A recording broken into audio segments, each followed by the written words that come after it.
નમસ્તે. આજે આપણે શીખીશું કે નવા લાભાર્થીઓની નોંધણી કેવી રીતે મંજૂર કરવી. આ મુખ્ય સેવિકાઓ માટેની સ્ટેપ બાય સ્ટેપ માર્ગદર્શિકા છે. પ્રસ્તુત કરતા ICDS શાખા મહાનગરપાલિકા જૂનાગઢ. જી ચોક્કસ, મારે આ પ્રક્રિયા બરાબર સમજવી છે. સૌથી પહેલા તમારી ભૂમિકા સમજો. તમારી મુખ્ય કામગીરી ચોકસાઈ અને ખરાઈ કરવાની છે. એટલે મારે શું ધ્યાન રાખવું? લાભાર્થીઓની નોંધણી મંજૂર કરતા પહેલા વિગતોની ચકાસણી કરવી અનિવાર્ય છે. તમારો નિર્ણય જ સુનિશ્ચિત કરે છે કે યોગ્ય લાભાર્થીને જ લાભ મળે. હવે એપ ઓપન કરો. તમારા ડેશબોર્ડ પર પેન્ડિંગ લાભાર્થી એટલે કે પેન્ડિંગ બેનિફિશિયરી વિકલ્પ જુઓ. હા, મને ત્યાં એક નંબર 1 દેખાય છે. બરાબર. તેનો અર્થ છે કે મંજૂરી માટે વિનંતી બાકી છે. આગળ વધવા માટે આ કાર્ડ પર ક્લિક કરો. હવે તમારે આંગણવાડી કેન્દ્ર પસંદ કરવાનું છે.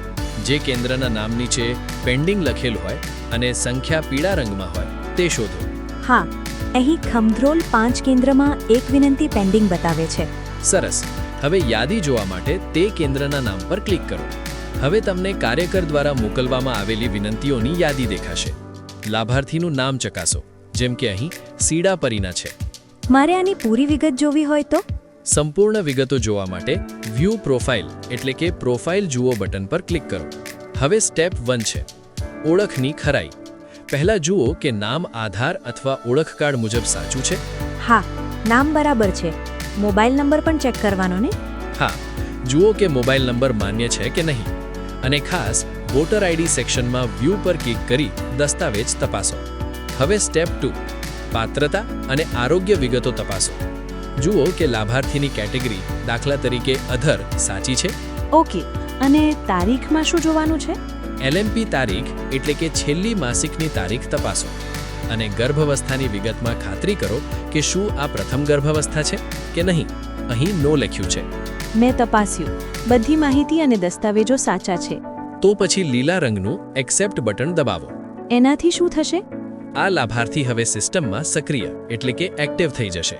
અને જો કોઈ માહિતી ખોટી હોય અથવા લાભાર્થી પાત્ર ન હોય તો તમારે લાલ રંગનું રિજેક્ટ બટન દબાવવું પડશે.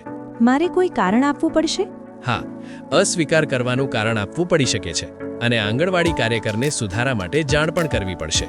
તો છેલ્લે આ ચેકલિસ્ટ યાદ રાખો.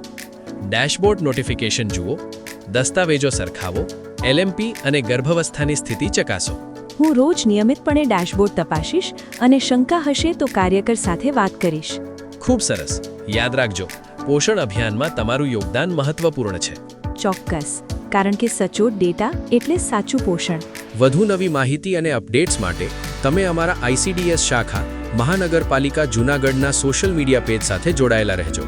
ચોક્કસ સાહેબ, આભાર.